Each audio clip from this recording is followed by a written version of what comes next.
ونستغفره ونؤمن به ونتوكل عليه ونعوذ بالله من شرور أنفسنا ومن سيئات أعمالنا من يهد الله فلا مضل له ومن يضلل فلا هادي له نشهد أن لا إله إلا الله وحده لا شريك له ونشهد أن سيدنا ونبينا ومولانا محمدا عبده ورسوله صلى الله تعالى عليه وعلى آله وأصحابه وأتباعه وأزواجه وذرياته وبارك وسلم تسليما كثيرا كثيرا أما بعد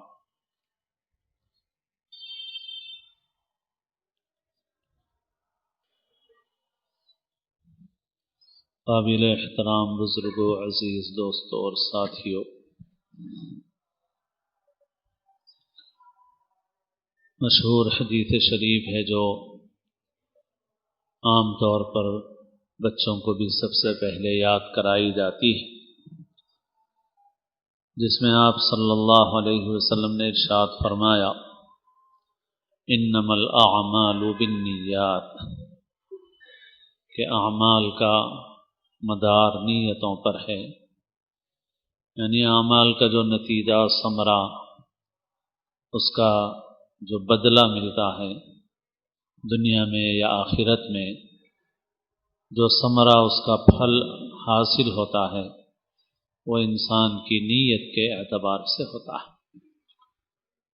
اسی وجہ سے نیت کو بہت اونچا عمل بتایا گیا ہے، اور یوں بھی فرمایا گیا کہ نیت المؤمن خیر من عملہ، کہ مومن کی نیت اس کے عمل سے بہتر ہے، یعنی اس کا درجہ عمل سے بھی بڑھ کر ہے۔ نیت جیسی ہوگی ویسا ہی ثمرہ ہوگا اس کا۔ اس حدیث کو علماء نے ان حدیثوں میں شمار فرمایا ہے جو دین کا نچوڑ ہے، انما الاعمال بالنیات والی حدیث۔ نیت قلب کا عمل ہے، دل کا عمل ہے۔ زبان سے انسان کیا بولتا ہے اللہ کے نزدیک اس کا اعتبار نہیں ہے، دل میں انسان کے کیا ہے اللہ کے نزدیک اس کا اعتبار ہے۔ اور گزشتہ گفتگو میں بھی عرض کیا گیا تھا کہ جو عمل انسان آخرت کو سامنے رکھ کر اللہ کی رضا اور خوشنودی کے لیے کرتا ہے، اپنی آخرت کو بنانے کی نیت سے کرتا ہے، اللہ کو راضی کرنے کی نیت سے کرتا ہے، وہ عمل اللہ کے نزدیک قیمتی ہوتا ہے۔ باقی عمل کی ظاہری شکل، ظاہری حیثیت کا کوئی اعتبار نہیں ہوتا، یعنی ظاہری حیثیت کے اعتبار سے وہ عمل بہت بڑا ہو تب بھی اللہ کے نزدیک وہ بہت چھوٹا ہوتا ہے، اور بے قیمت بھی ہو سکتا ہے کہ اس کی کوئی قیمت ہی نہ ہو، اللہ کے نزدیک شمار ہی نہ ہو اس کا سرے سے۔ اور ایک عمل انسان چھوٹا کرتا ہے مگر اس میں نیت اس کی اچھی ہوتی ہے تو وہ عمل اللہ کے نزدیک بڑا بن جاتا ہے۔ جیسے مسجدوں کے کام میں حصہ لینے کے سلسلے میں حدیث سنائی جاتی ہے، من بنا للہ مسجدا ولو کمفحص قطات بنا اللہ لہ بیتا فی الجنہ، جو شخص مسجد بنائے، اگرچہ وہ مسجد پرندے کے گھونسلے کے برابر ہو، تو ظاہر ہے کہ پرندے کے گھونسلے کے برابر مسجد میں تو کوئی انسان نماز نہیں پڑھ سکتا۔ چھوٹی سے چھوٹی مسجد بنائے یا مسجد بنانے میں چھوٹا سے چھوٹا حصہ لے، ایسا جیسے پرندے کا گھونسلہ بنانے کا حصہ ہے اتنا ہی حصہ لے، تو اللہ اس کے لیے جنت میں گھر بناتے ہیں۔ جنت میں گھر ملے گا تو اب جنت کے گھر کا تو ہم اندازہ نہیں کر سکتے، حدیثوں سے معلوم ہوتا ہے کہ جنت کی نعمتیں ایسی ہیں کہ نہ آنکھوں نے دیکھا، نہ کانوں نے سنا، نہ انسانوں کے دل پر ان کا کوئی خیال گزرا، یعنی تصور بھی نہیں کر سکتا انسان۔ تو تصور کرنا چاہے انسان تو تصور کی بھی ایک حد ہے۔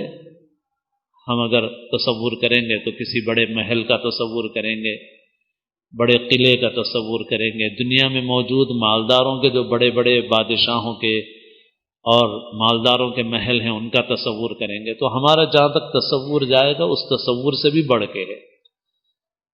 اور یہ تصور تو ہمارے اسلاف کا تھا، ان کی سوچ تھی۔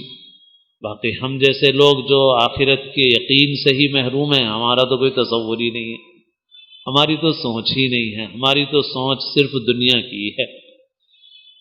تو جو آخرت کی سوچ رکھنے والے تصور کر سکتے ہیں کہ آخرت میں اتنا ملے گا، اس سے بھی زیادہ ملے گا، اللہ تعالیٰ اس سے بھی زیادہ دیں گے، تو ایسا گھر اللہ بنائیں گے، اس گھر کا تصور نہیں کر سکتے۔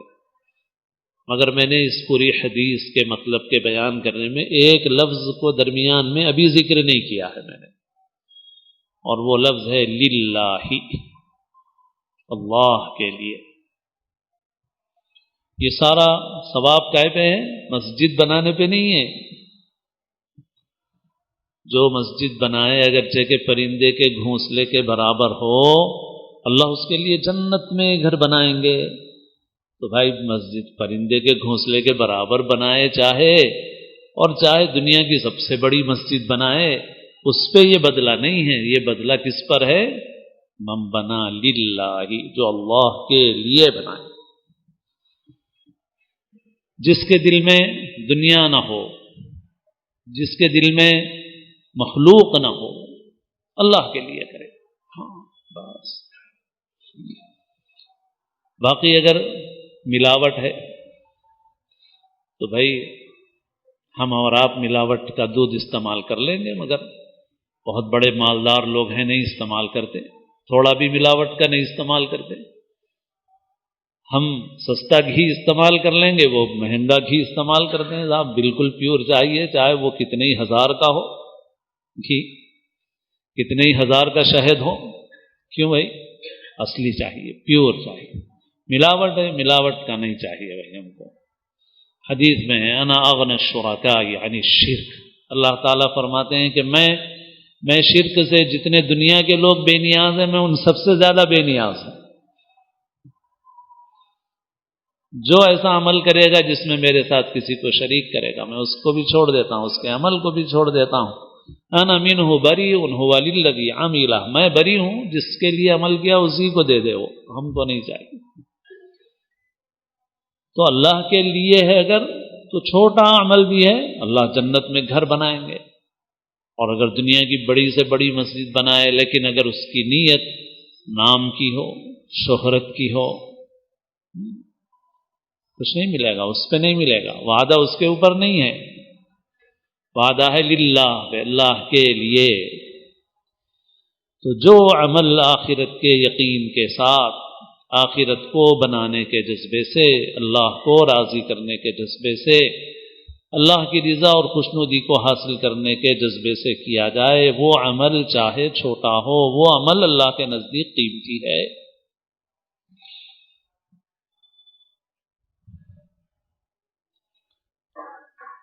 جس میں مخلوق کا کوئی حصہ نہ ہو۔ ایک بہت بڑے بزرگ کا انتقال ہوا، بہت بڑے عالم بھی تھے، بڑی بڑی کتابیں بھی لکھی، بڑے بڑے کارنامے کیے، زندگی پوری نیکی میں، تقوی میں، بزرگی میں، اور پھر دین کے لیے جہد و محنت میں پوری زندگی گزار دی۔ اور اس زمانے میں جبکہ مسلمانوں کا معاشرہ کتنا نیک صالح تھا، مجموعی طور پہ ہر طرف صلاح و تقوی ہی تھا، آج کی طرح تو نہیں تھا، آج تو انحطاط ہے۔ تو اس لیے کوئی معمولی بھی ہوتا ہے تو اس کو لوگ بڑا سمجھنے لگتے ہیں، کیونکہ بڑے ہے نہیں۔ وہ زمانہ تو ایسا تھا کہ معاشرے میں نیکی عام تھی، تو اس زمانے میں جن کو بزرگ کو یہ سمجھا جاتا تھا کہ بہت بڑے بزرگ ہیں، بہت بڑے عالم ہیں، ان کا انتقال ہو گیا۔ انتقال کے بعد کسی نے خواب میں دیکھا اور پوچھا کہ کیا ہوا؟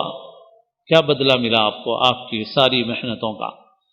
تو فرمایا کہ صاحب ہوا کے ذروں کی طرح اڑ گئی ساری چیزیں، ساری چیزیں ہوا کے ذروں کی طرح اڑ گئی،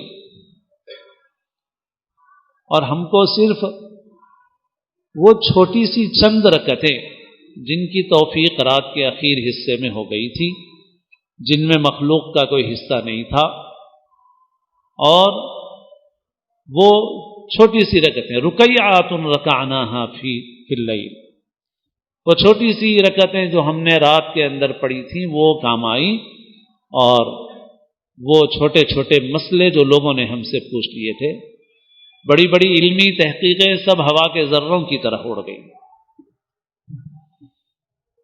صرف وہ چھوٹی چھوٹی رکعتیں جو ہم نے رات کے اندر پڑھی تھیں وہ کام آئیں، اور وہ چھوٹے چھوٹے مسئلے جو لوگوں نے ہم سے پوچھے تھے، جن کے بتانے میں کوئی بڑی علمی شان بھی نہیں تھی کہ بھائی چھوٹا سا مسئلہ ہے، چھوٹا مسئلہ تو بہت سارے لوگ بتا دیتے ہیں، باضابطہ عالم نہ ہو وہ بھی جاننے والا ہو تو بھی بتا دیتا ہے۔ تو وہ جو چھوٹے چھوٹے مسئلے لوگوں نے پوچھے تھے، اور وہ جو مختصر رکعتیں رات کے اخیر حصے میں مل گئی تھی، بس اس کے سوا کوئی بھی چیز کام نہیں آئی، کسی چیز نے نفع نہیں پہنچایا۔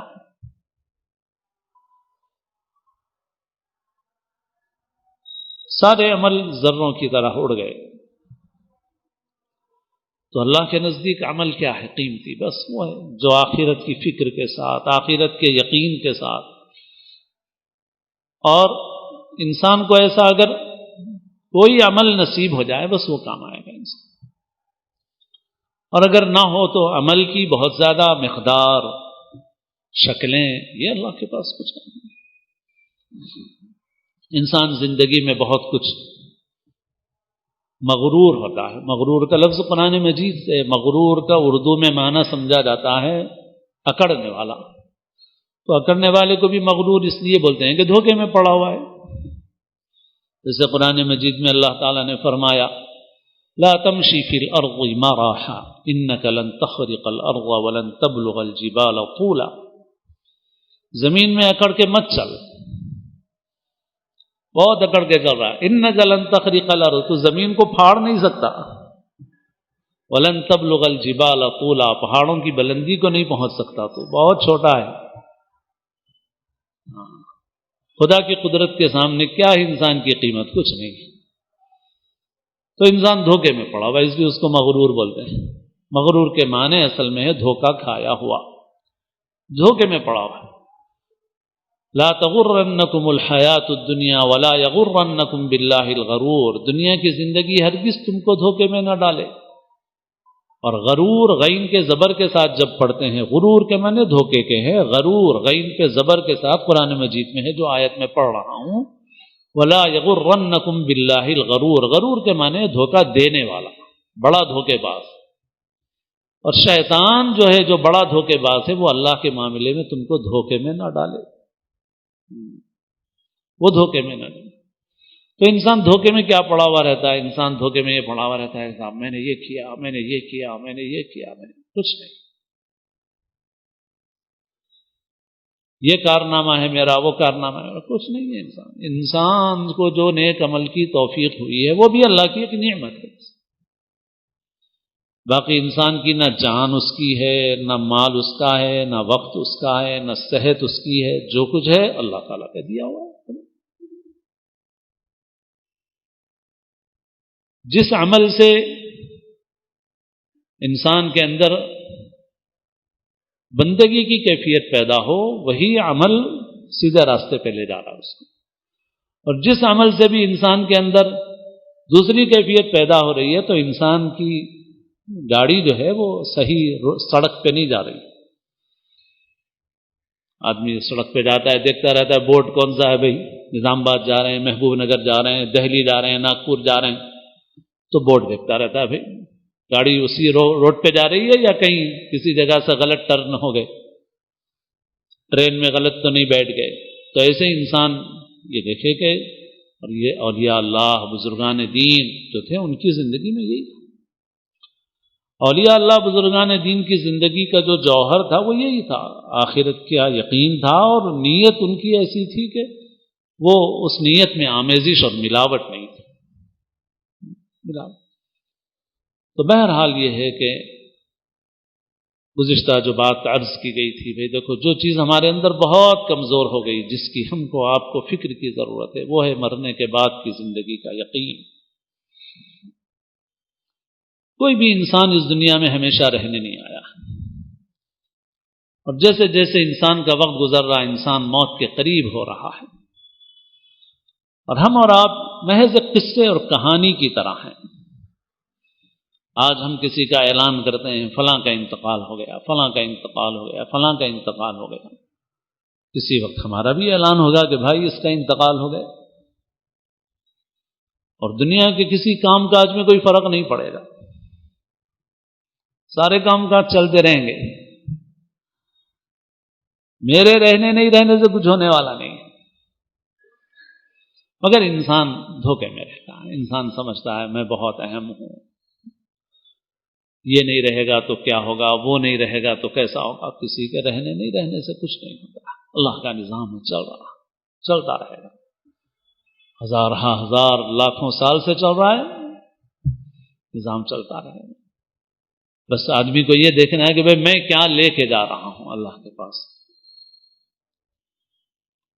اور اللہ کے پاس بس وہی قبول ہوگا جو خالص ہوگا، ملاوٹی قبول نہیں ہوگا اللہ کے پاس ملاوٹ۔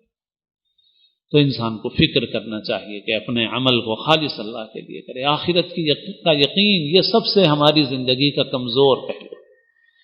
ہماری نماز قیمتی کب بنے گی؟ جب آخرت کو بنانے کی، آخرت کی کامیابی، آخرت کا فائدہ حاصل کرنے کی نیت سے نماز پڑھیں گے۔ روزہ کب فائدہ دے گا؟ اسی وقت کا فائدہ دے گا جب یہ جذبہ ہوگا۔ ہمارا صدقہ خیرات کب فائدہ دے گا؟ جب ہمارے دل میں یہ کیفیت ہوگی۔ بس جتنی یہ کیفیت ہے، بس اتنا ہی ہمارا وہ عمل ہے، ختم، اتنا ہی ہے ختم، اس سے زیادہ نہیں ہے۔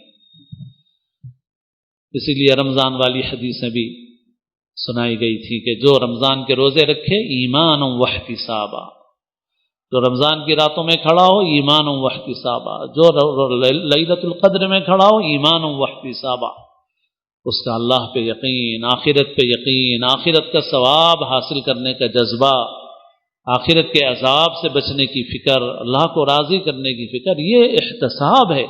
اس احتساب کے ساتھ جو عمل کرے گا اللہ اس کی مغفرت فرما دے گا۔ اس کے ساتھ تھوڑا عمل بھی بعض وقت انسان کے بڑے سے بڑے گناہ کو معاف کرنے کا ذریعہ بن جاتا ہے، جب یہ چیز اسی وجہ سے تو ہے کہ بھائی ایک بدکار عورت، اس کی مغفرت ہو گئی، ایک عمل پہ مغفرت ہو گئی کہ اس نے کتے کو پانی پلا دیا، کیونکہ اس کے اس عمل میں کوئی مفاد اس کا نہیں تھا، کوئی دیکھنے والا نہیں تھا، کوئی تعریف کرنے والا نہیں تھا، کوئی فوٹو لینے والا نہیں تھا کہ صاحب بہت بڑے سوشل ورکر ہیں، بہت بڑے سماجی کارکن ہیں، بہت متاثرین کی خدمت کر رہے ہیں اور مصیبت زدوں کی مدد کر رہے ہیں، کوئی فوٹو لینے والا نہیں تھا وہاں، کوئی اخبار میں چھاپنے والا نہیں تھا، کوئی دیکھنے تعریف کرنے والا نہیں تھا، بس اس کے اور اللہ کے درمیان کا عمل تھا، وہ اس کے لیے نجات کا ذریعہ بن گیا۔ اور اسی طرح بہت سارے واقعات آپ کو ایسے ملیں گے کہ جس میں ایک عمل انسان کی مغفرت کا ذریعہ بن گیا۔ اسی وجہ سے فرمایا کسی نیکی کو معمولی اور حقیر مت سمجھو، پتہ نہیں کس نیکی میں اللہ کی رضا چھپی ہوئی، اور کسی گناہ کو بھی معمولی مت سمجھو، چاہے وہ چھوٹا کیوں نہ ہو، معلوم نہیں کس گناہ میں اللہ کی ناراضگی چھپی ہوئی ہے۔ تو انسان کو پوری زندگی اس فکر میں گزارنا ہے کہ بھائی میں وہ عمل نصیب ہو جائے مجھے جو اللہ کی رضا کا ذریعہ بن جائے، مغفرت کا ذریعہ بن جائے۔ باقی انسان اپنے عمل سے راضی نہیں کر سکتا، مطلب عمل اس قابل کر نہیں سکتا انسان کہ وہ اللہ کی بارگاہ کے قابل ہو۔ اسی وجہ سے رسول اللہ صلی اللہ علیہ وسلم نے فرمایا کہ جتنے لوگ جائیں گے اللہ کے فضل سے جائیں گے، عمل سے نہیں جائیں گے جنت میں۔ تو صحابہ نے بھی عجیب سوال کیا کہ حضور آپ بھی نہیں جائیں گے عمل سے؟ فرمایا کہ نہیں، میں بھی نہیں، جب تک اللہ مجھے اپنی رحمت اور فضل میں ڈھانپ نہ لے اس وقت تک میں بھی جنت میں نہیں جا سکتا۔ تو بہرحال زندگی امتحان ہے بندگی کا، جو انسان اس زندگی میں بندہ بن کے رہتا ہے اللہ تعالیٰ اس سے راضی ہوتا ہے، جو آقا بننا چاہتا ہے اللہ تعالیٰ اس سے راضی ہے۔ پوری زندگی اسی کا امتحان ہے۔ اللہ تعالیٰ اپنے فضل و کرم سے ہم سب کو کامل اخلاص نصیب فرمائے، آخرت کی فکر، آخرت کا یقین نصیب فرمائے۔ ہماری عمروں کا جو حصہ غفلت اور معصیت میں گزر گیا اللہ تعالیٰ معاف فرما دے، جو باقی ہے تقوی اور طاعت والی زندگی اللہ ہمیں نصیب فرمائے۔ اللہ تعالیٰ ہم سب کو اپنے اپنے وقت پر حسن خاتمہ نصیب فرمائے۔